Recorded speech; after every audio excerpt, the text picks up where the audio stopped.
সংবাদ মেলৰ বাবে আপোনালোকক নিমন্ত্ৰণ কৰি আনিলোঁ। এই সংবাদ মেলখন আৰম্ভ হোৱাৰ আগতে মই আমাৰ মাজত উপস্থিত থকা সদস্যসকলক চিনাকি কৰি দিব বিচাৰিছোঁ। আমাৰ মাজত উপস্থিত আছে আপৰ হৈ সূৰ্যমোহন দাস, মানস প্ৰতিম বৰা, আমাৰ নিজু দিহিঙী উপস্থিত আছোঁ, আৰু মই দিব্যজ্যোতি শৰ্মা। আমি কৰি আনিলোঁ। সেই বিষয়টোক আপোনালোকৰ চিঠিত অৱগত কৰা হৈছিল যে যিসমূহ নিৰ্মাণ কাৰ্য চলি আছে উন্নয়নৰ নামত, সেই নিৰ্মাণ কাৰ্যসমূহ যোৰহাটৰ জনসাধাৰণৰ কোনো ধৰণৰ উন্নয়ন সাধন কৰা নাই বা সমস্যা সমাধান কৰা নাই। বৰঞ্চ কি কৰিছে, ই এতিয়া দিনক দিনে যোৰহাটবাসীৰ সমস্যা বৃদ্ধি কৰিব। এই সমস্যাৰ ভিতৰত আমি প্ৰধান আৰু মুখ্য সমস্যাটো আপোনালোকৰ সন্মুখত প্ৰথমতে লৈ আহিব বিচাৰিছোঁ। মই 3টা মূল বিষয় আপোনালোকৰ আগত ব্যক্ত কৰিম। প্ৰথম মূল বিষয়টো হৈছে যে যোৰহাটৰ নাগৰিকৰ মত নোলোৱাকৈ বৰুৱা চাৰিআলিৰ পৰা ভোগদৈ পাৰলৈকে যিখন অভাৰব্ৰিজ উৰণীয়া সেতু নিৰ্মাণ কৰিবৰ কাৰণে ইতিমধ্যে পুঁজি আমন্ত্ৰণ দিয়া বুলি আমি জানিব পাৰিছোঁ, বা ইতিমধ্যে আমি দেখিবলৈও পাইছোঁ যে ইতিমধ্যে যিখন ফুটব্ৰিজ, সেই ফুটব্ৰিজখন ভাঙি পেলোৱা হৈছে। আৰু আমি দেখিবলৈ পাইছোঁ ইতিমধ্যে 44জন ব্যক্তিলৈ ভূমি অধিগ্ৰহণৰ বাবে জাননী পৰ্যন্ত আহিছে। আমি এই কথা জানিব পাৰিছোঁ যে অনুপম কনষ্ট্ৰাকশ্যন নামৰ এটাই এইটো পাইছে। এইবিলাক কথা আমি আকাশে বতাহে ঘূৰিয়ে থকা দেখিবলৈ পাইছোঁ। এতিয়া ঘটনাটো হ'ল যে এই অভাৰব্ৰিজখন যদি হয় তেতিয়া যোৰহাটৰ উন্নয়ন কেনেকৈ হ'ব, এই প্ৰশ্নটো যোৰহাটবাসীয়ে বুজি পোৱা নাই। 99% যোৰহাটবাসীয়ে বুজি পোৱা নাই। কিন্তু এই সম্পৰ্কত চৰকাৰখনে যদি বুজি নোপোৱাৰ ভাও ধৰে বা জনগণৰ যিটো আকাংক্ষা সেইটো যদি বুজি নোপোৱাৰ ভাও ধৰে, অনাগত দিনত যোৰহাটত যে বৰ্তমানৰ চৰকাৰ বা দলটোক যে সম্পূৰ্ণ প্ৰত্যাখ্যান কৰিব সেইটো নিশ্চিত। কাৰণ বিজেপি ইয়াত নিশ্চিহ্ন হৈ যাব যদি এই অভাৰব্ৰিজখন হ'বলৈ হয়। কাৰণ যোৰহাটৰ ব্যৱসায়িক মেৰুদণ্ড, যোৰহাটৰ ব্যৱসায়ৰ মেৰুদণ্ড চক বজাৰ, যোৰহাটৰ ব্যৱসায়ৰ মেৰুদণ্ড গড়আলি, যোৰহাটৰ ব্যৱসায়ৰ মেৰুদণ্ড হৈছে মাৰোৱাৰী পট্টি, যোৰহাটৰ ব্যৱসায়ৰ এই যি ব্যাপক মেৰুদণ্ড, এই মেৰুদণ্ড ভাঙি ছাৰখাৰ হৈ যাব, টুকুৰা টুকুৰকৈ ভাগিব। কেনেকৈ ভাগিব? যে প্ৰথম কথাটো চাওক, এতিয়া অভাৰব্ৰিজখন যদি বৰুৱা চাৰিআলিৰ পৰা হয় তেতিয়াহ'লে গুৱাহাটীৰ ফালৰ পৰা বা তৰাজানৰ ফালৰ পৰা এজন ব্যক্তি যেতিয়া উৰণীয়া সেতুত উঠিব, তেওঁ গৈ নামিব ক'ত? ভোগদৈ পাৰত। এতিয়া এজন মানুহ যদি ভোগদৈ পাৰত নামি তেওঁ শিৱসাগৰলৈ যাব, যোৰহাটৰ নগৰত তেওঁ কাম নাই, তেতিয়াহ'লে 4 লেনযুক্ত যিটো বাইপাছ কিয় বনাইছে চৰকাৰখনে? 4 লেনযুক্ত বাইপাছটোৰ কি কাম আছে? যদি এজন মানুহ, তৰাজানৰ মানুহ এজন যদি হেৰিয়ত যাব লাগে, বাইপাছ হৈ শিৱসাগৰলৈ যাব লাগে, বা সিটো চাইলৰ পৰা অহা মানুহ এজন যদি শিৱসাগৰলৈ যাব লাগে, তেতিয়াহ'লে তুলসী নাৰায়ণ পথেদি গৈ মালোৱালিত উঠি তেওঁ সম্পূৰ্ণ বাইপাছেদি যাব পাৰে, বা অজন্তা হলৰ কাষেদি বাইপাছত উঠি তেওঁ যাব পাৰে। তেওঁ কি দৰকাৰ যোৰহাটৰ এই অভাৰব্ৰিজত উঠি পেলাই তেওঁ হেৰি কৰা, আনন্দ কৰাৰ? দ্বিতীয় কথাটো, যদি হেৰিয়ৰ মানুহ এজন, কেন্দুগুৰি ফালৰ মানুহ এজন যোৰহাট টাউনলৈ আহে, তেতিয়াহ'লে তেওঁ উৰণীয়া সেতুখনত উঠি দিলে, আহি পেলাই নামিব বৰুৱা চাৰিআলিত। তেওঁ ব্যাপক টাউনৰ অফিচ এটালৈ আহিবলগীয়া হ'ল, জইণ্ট ডাইৰেক্টৰ অফিচটোলৈ আহিবলগীয়া হ'ল, দ্বিতীয় অফিচটোলৈ যাবলগীয়া হ'ল, তেওঁ অন্যান্য PWD অফিচলৈ যাবলগীয়া হ'ল। তেওঁ বৰুৱা চাৰিআলিত নামি কি কৰিব? তেওঁ অভাৰব্ৰিজৰ তলেদি আহিব লাগিব। অৰ্থাৎ যিটো যান জঁটৰ কাৰণে তেওঁলোকে অভাৰব্ৰিজখন বনোৱাৰ কথা কৈছে, সেই যান জঁটৰ সমস্যা কেতিয়াও সমাধান নকৰে এই উৰণীয়া সেতুৱে। তো এই কথাটো যদি বুজি নাপায় যিসকল আজি জিলা প্ৰশাসন আছে বা আমাৰ MLA এজন আছে হিতেন্দ্ৰ নাথ গোস্বামী, তেওঁ এতিয়া কি হৈছে, এজন গাঁওবুঢ়া হ'ল।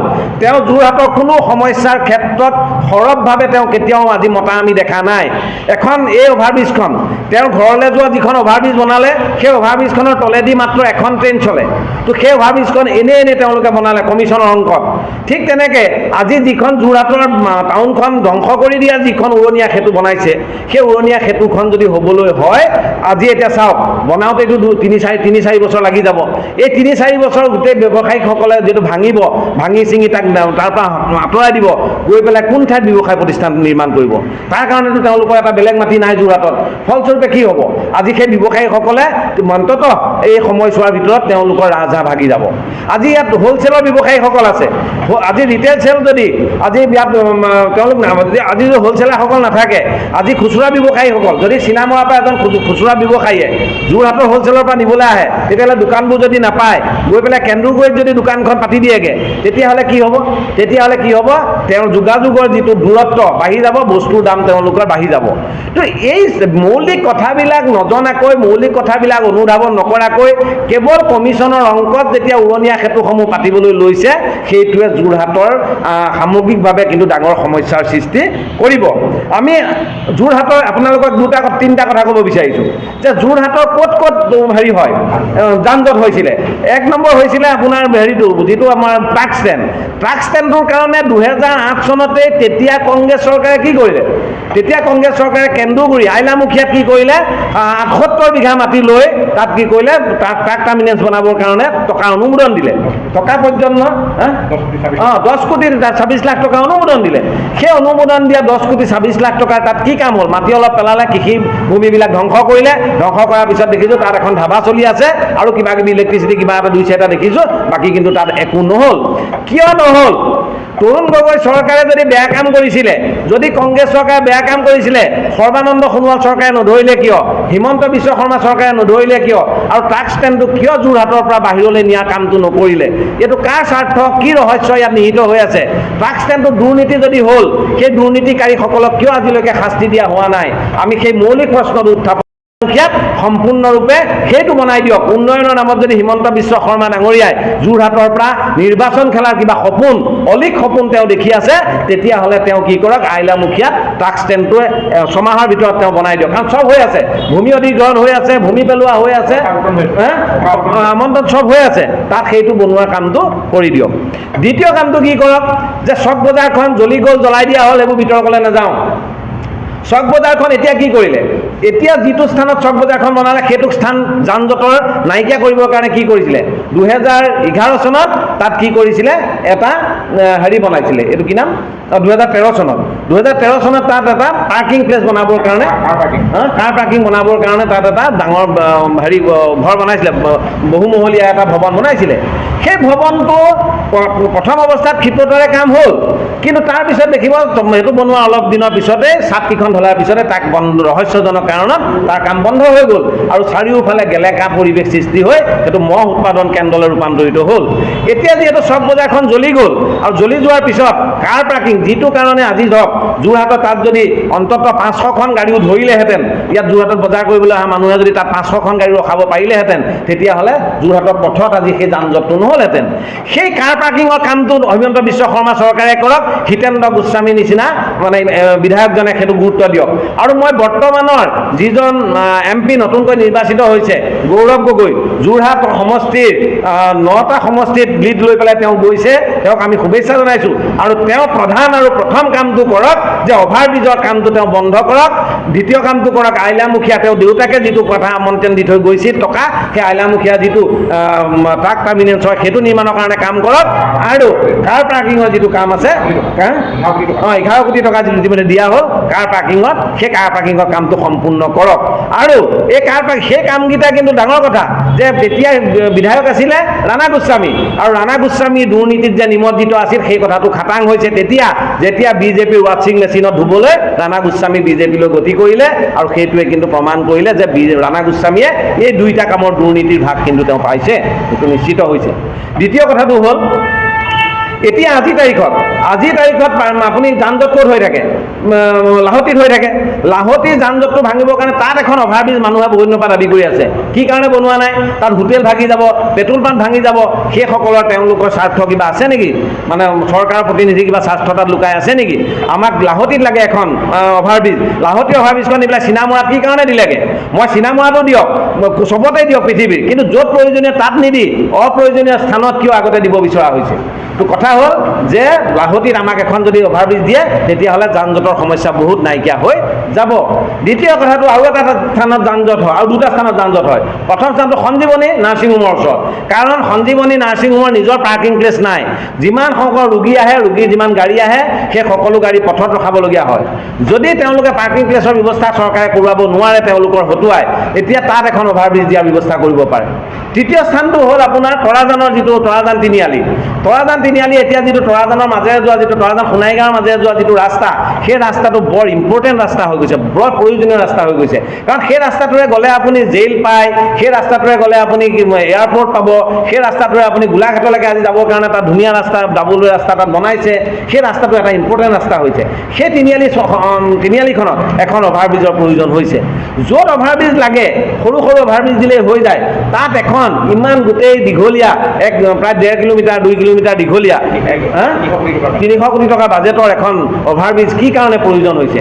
আৰু সেইটোৱে কি কৰিব? যোৰহাটৰ ব্যৱসায়িক ৰাজহাড় ভাঙি পেলাব, ব্যৱসায় বা অৰ্থনীতিৰ ৰাজহাড় ভাঙি পেলাব। যেনেকৈ লকডাউনে ৰাজহাড় ভাঙিছিলে, যেনেকৈ GSTয়ে ৰাজহাড় ভাঙিলে, তেনেকৈ যোৰহাটৰ ব্যৱসায়ীসকলৰ এই অভাৰব্ৰিজখনে, এই উৰণীয়া সেতুখনে আচলতে ৰাজহাড় ভাঙি দিব। মই আপোনালোকক এই অভাৰব্ৰিজৰ সম্পৰ্কত এই কথাকেইটা ক'লোঁ। আপোনালোকৰ যদি কিবা 2-এটা প্ৰশ্ন থাকে নিশ্চয় ক'ম, কিন্তু তাৰ লগে লগে মই আৰু 2টা প্ৰশ্ন আপোনালোকৰ সন্মুখত কৰিব বিচাৰিছোঁ। যে প্ৰথম কথা, যে যোৰহাটৰ যিটো উপায়ুক্তৰ কাৰ্যালয়, সেই উপায়ুক্তৰ কাৰ্যালয়টো কাৰ উন্নয়নৰ, কি উন্নয়নৰ স্বাৰ্থত চিনামৰালৈ দিব বিচাৰিলে? এই যদি চিনামৰালৈ লৈ যায়, আমি আগতেও কৈছোঁ যে চিনামৰালৈ নিয়াৰ ক্ষেত্ৰত যোৰহাটৰ 99% মানুহে বিৰোধিতা কৰে। কি কাৰণে বিৰোধিতা কৰে? তিয়কৰ এজন মানুহ চিনামৰাত গৈ উপায়ুক্তৰ কাৰ্যালয় কৰি তেওঁ যদি কৃষি বিভাগৰ এটা কাম থাকে, তেতিয়াহ'লে যোৰহাটলৈ আহি কৃষি বিভাগৰ কাম কৰিবলৈ তেওঁৰ কি হ'ব? সময়ৰ নাটনি হ'ব। যদি তেওঁ নামদৌৰি উপদৌৰিৰ পৰা এজন মানুহ আহি পেলাই যোৰহাটৰ উপায়ুক্তৰ কাৰ্যালয়লৈ যাবলৈ হয়, তেওঁ 2খন গাড়ী 3খন গাড়ী তেওঁ বগাব লাগিব। তো এনেধৰণৰ মৌলিক সমস্যাৰ কথাটো যদি চৰকাৰখনে নাভাবি, যদি গাৰ বলেৰে তেওঁলোকে উপায়ুক্তৰ কাৰ্যালয়টো চিনামৰালৈ লৈ যাবৰ কাৰণে যিটো চক্ৰান্ত কৰিছে, এইটো চক্ৰান্ত। আৰু মই ভাবোঁ উকিল সন্থাই এইটো প্ৰথম অৱস্থাত বিৰোধিতা কৰিছিলে, কিন্তু পিছত আদালতখন নিনো বুলি ক'লত উকিল সন্থাই সেইটো বিৰোধিতা কৰাটো বন্ধ কৰিছে বুলি মই শুনিছোঁ। মই উকিল সন্থাকো কৰজোৰে অনুৰোধ কৰিছোঁ, আপোনালোকে উপায়ুক্তৰ কাৰ্যালয়ো যাবলৈ নিদিব, আপোনালোকৰ যিটো আদালত কক্ষ তাকো যাবলৈ নিদিব। যে আপোনালোকে সেইটো 2টাৰে বিৰোধিতা কৰক। যোৰহাটৰ টাউনখন মৃত টাউন নকৰিব, এইখন মৃত টাউন হৈ যাব যদি উপায়ুক্তৰ কাৰ্যালয়টো লৈ যাবলৈ হয়। আমাৰ যোৰহাটখন এনেও এচুবা, কিমান কণনো? যোৰহাটখনৰ ওপৰৰ পৰা চাই দিলে এটা কেমেৰাত অহা এখন টাউন।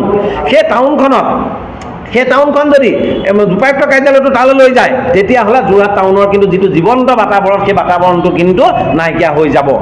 এই কথাটো সেইকাৰণে উপায়ুক্তৰ কাৰ্যালয়টো মই আকৌ কৈছোঁ যে গৌৰৱ গগৈ ডাঙৰীয়া, আপুনি উৰণীয়া সেতুৰ লগতে উপায়ুক্তৰ কাৰ্যালয়টো যাতে যাব নোৱাৰে তাৰ কাৰণে আপুনি ব্যৱস্থা কৰক। আপোনাক যোৰহাটৰ মানুহে 2050 চনলৈকে জিকাই ৰাখিব যদি এই ঐতিহাসিক কামটো আপুনি কৰিব পাৰে। আপুনি যদি এই 2টা ঐতিহাসিক কাম কৰিব পাৰে। আৰু 3 নম্বৰটোও কম মই, যে উপায়ুক্ত কাৰ্যালয়টো আপুনি যোৰহাটৰ ৰাইজৰ স্বাৰ্থত, যোৰহাটৰ ব্যাপক ৰাইজৰ স্বাৰ্থত, 99% ৰাইজৰ স্বাৰ্থত আপুনি যোৰহাটৰ উপায়ুক্ত কাৰ্যালয়টো যোৰহাট টাউন মাজমজিয়াত থকাৰ ব্যৱস্থা কৰক। যোৰহাটত যিখন ষ্টেডিয়াম নিৰ্মাণ কৰি আছে, এইখন যোৰহাটৰ কাৰণে এটা কলগ্ৰহ হ'ব। কেনেকৈ কলগ্ৰহ হ'ব? যে যোৰহাট টাউনৰ মাজত যদি কোনোবা খেল পাতিবলৈ হয়, তাত যান জঁটৰ কাৰণে মানুহ আহিব নোৱাৰা হ'ব। যদি খেল পাতিবলৈ হয়, তাত যি ধৰণৰ আজি এতিয়া মই দেখিছিলোঁ জুবিন গাৰ্গে ইয়াত যেতিয়া প্ৰগ্ৰেম কৰিছিলে, প্ৰাগ নিউজৰ কিবা এটা প্ৰগ্ৰেম হৈছিলে, তেতিয়া কি হৈছিলে? সেইটো বন্ধ কৰি দিবলগীয়া হৈছিলে। তেনেকুৱা অনুষ্ঠান বছৰেকত এদিন হ'ব, 6 মাহত 2 দিন হ'ব। তো তেনেকুৱা অনুষ্ঠানবিলাক যোৰহাটৰ বাহিৰত পাতক, চিনামৰাত ষ্টেডিয়ামখন লৈ যাওক, ষ্টেডিয়ামখন পাতক, আৰু যোৰহাটৰ উপায়ুক্তৰ কাৰ্যালয়টো যোৰহাটতে থাকক। এই 2টা সূত্ৰ আমি কিন্তু আম আদমি পাৰ্টীয়ে প্ৰথমৰ পৰাই কৈ আছোঁ। আম আদমি পাৰ্টীয়ে জনগণৰ মত লৈছোঁ, আমি বজাৰ সমাৰে গৈছোঁ, ঘৰে ঘৰে গৈছোঁ, চহী সংগ্ৰহ কৰিছোঁ, গণস্বাক্ষৰ কৰিছোঁ, কৰি আমি উপায়ুক্তৰ জৰিয়তে মুখ্যমন্ত্ৰীলৈ দিছোঁ, আমি ৰাজ্যপাললৈ দিছোঁ এই ইছ্যুবিলাকক লৈ পেলাই। কিন্তু এইজন মুখ্যমন্ত্ৰীয়ে কাৰো কথা নুশুনে। কিন্তু মুখ্যমন্ত্ৰী মহোদয়, আপুনি যদি যোৰহাটবাসীৰ কথা নুশুনে, এইটো যদি দিব্যজ্যোতি শৰ্মাৰ কথা বুলি ভাবে, এইটো যদি আম আদমি পাৰ্টীৰ নিচিনা এটা সৰু পাৰ্টীয়ে কোৱা কথা বুলি আপুনি ভাবে, আক্ৰোশমূলকভাৱে লয়, তেতিয়াহ'লে কিন্তু আপোনাৰ ৰাজনীতি অসমত বেছি দিন নচলিব।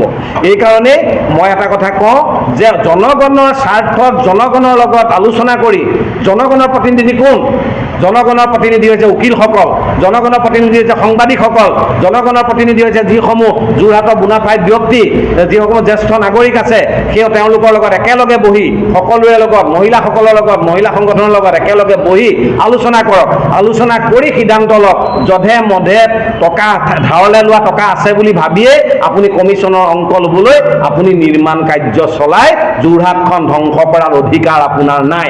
সেই কথাটো মই কৈছোঁ, আপোনাৰ অধিকাৰ নাই। মই আপোনাৰ ৰাইট প্ৰশ্নটো তুলিছোঁ যে আপুনি কোনো ধৰণৰ এই ধৰণৰ অধিকাৰ নাই আপোনাৰ যোৰহাটৰ উন্নয়ন বাধাগ্ৰস্ত কৰিবলৈ। তো সেইকাৰণে মই এই তিনিটা প্ৰশ্ন আপোনালোকৰ আগত কৰিলোঁ, দীঘলীয়া নকৰোঁ। উৰণীয়া সেতু বন্ধ কৰক, উপায়ুক্ত কাৰ্যালয়ত চিনামৰালৈ নিয়া বন্ধ কৰক, ষ্টেডিয়ামখন চিনামৰালৈ বা যোৰহাটৰ বাহিৰ নিয়া ব্যৱস্থা কৰক, আৰু সঞ্জীৱনী মুখত এখন অভাৰব্ৰিজ বা আপোনাৰ হেৰিয়ৰ মুখত এখন অভাৰব্ৰিজ মানে তৰাজান তিনিআলিত আৰু লাহতি ৰেল ক্ৰছিঙত এখন অভাৰব্ৰিজ, এইকেইটা কাম কৰক, তেতিয়া আপোনালোকক যোৰহাটৰ ৰাইজে বাহ দিব। সেইখিনিকে কৈছোঁ। আৰু মই পুনৰবাৰ যোৰহাটৰ যিজন MLA হিতেন্দ্ৰ নাথ গোস্বামী, মই আপোনাক কৈছোঁ, আপুনি মৌনতাৰ ভাও নধৰিব, আপুনি একো নজনাৰ ভাও নধৰিব। আপোনাক যোৰহাটৰ ৰাইজে বাৰে বাৰে বিধায়ক হিচাপে নিৰ্বাচিত কৰিছে, যোৰহাটৰ দুজনমান দালালৰ কথা শুনিবলৈ নহয়, যোৰহাটৰ দুজনমান আপোনাক মানে তোষামোদ কৰা ব্যক্তিৰ কথা শুনিবলৈ নহয়। আৰু মই বৰ্তমান নতুন যিজন আমাৰ MP সাংসদ নিৰ্বাচিত হৈছে গৌৰৱ গগৈ ডাঙৰীয়া, আপুনি নতুনকৈ আহিছে, আপোনাক যোৰহাটলৈ আপোনাক নমস্কাৰ কৰি কৈছোঁ, আপোনাক অভিনন্দন জনাইছোঁ।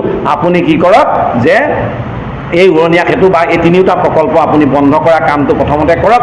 যদি আপুনি প্ৰশাসনিকভাৱে নোৱাৰে, আপুনি অনশন কৰক, আমি সকলো আপোনাৰ লগত যোগ দিম। আপুনি দুদিনীয়া অনশন লওক ইয়াক প্ৰতিবাদ কৰিবলৈ কোৰ্টৰ মুখত, আৰু সেই অনশনত আমি সকলো যোৰহাটৰ ৰাইজক আমি অনাৰ ব্যৱস্থা কৰিম। আপোনাক সেইটো কথা দিলোঁ। এইখিনি কথা কৈয়ে আজি সংবাদ বেলখন সামৰণি মাৰিছোঁ। ধন্যবাদ।